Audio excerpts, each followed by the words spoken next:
So now I'm about to dive deep into the history of how this happened. Now, like I stated earlier, the separation of Israel, the 12 tribes, began with Solomon. We never talk about Solomon.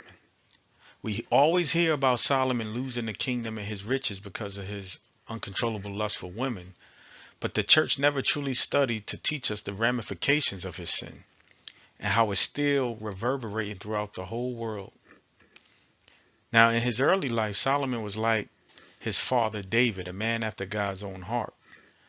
But as he got older, his wealth, his lust, and his wisdom caused him to forsake the Most High and seek after other gods. By the time Solomon was an old man, the Most High prophesied to him that because of his great wickedness, Israel would never be one nation again. Solomon went from chasing after God's heart to becoming so wicked that he is known today as one of the greatest sorcerers ever in occult religion. This is the origin of the Seal of Solomon. Now hold on, let me pull up my laser. So this is the origin of the Seal of Solomon. All right. So what do I mean by the origin of the Seal of Solomon? By the time Solomon was an old man, the Most High did prophesy to him because of his wickedness that he's going to lose the nation. It would never be one again. Solomon went from chasing after God's own heart to becoming so wicked that he's known today as one of the greatest sorcerers ever in occult history. Solomon loved many foreign women, 700 wives and 300 concubines to be exact. That's 1,000 women. And all of my married men, we can attest that one is enough for us. But these women consisted of enemies of God, such as the Edomite, Moabite, Ammonite, Zidonians, the Hittite women, and etc. He even made a marital treaty with the daughter of an Egyptian pharaoh. The Most High gave a commandment back on in Deuteronomy 7, chapter 7, verse 3 and 4. The Most High gave a commandment that no Israelite should lay with these foreign women because they would slowly turn their hearts and make them worship their gods.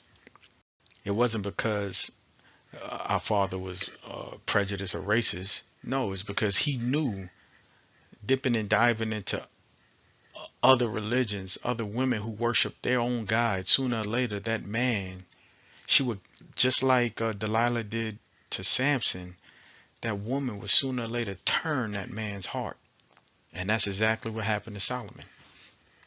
These false gods Solomon worshiped consisted of the Phoenician moon goddess Ishtar or Ashtoreth. Everybody know about Easter. The Moabite god Shamash, the Ammonite god Molech, and we call him the abortion god, and many others. The occult world refers to Solomon as a skilled sorcerer. Think about this. The occult world refers to Solomon as a skilled sorcerer who was able to trap 72 evil spirits and seal them with his ring. This ring also gave Solomon the power to command demons and genies, as well as the power to speak with animals. Now, according to the Freemason Encyclopedia, Volume 1, Hiram, king of Tyre, and Hiram Abiff, both master masons who helped Solomon construct the first temple of God, helped establish Grand Master Masonic lodges within the temple. These rituals are still practiced today. Think about that. So Freemasonry has a history of biblical times. We're talking about BC times. Let's go deeper.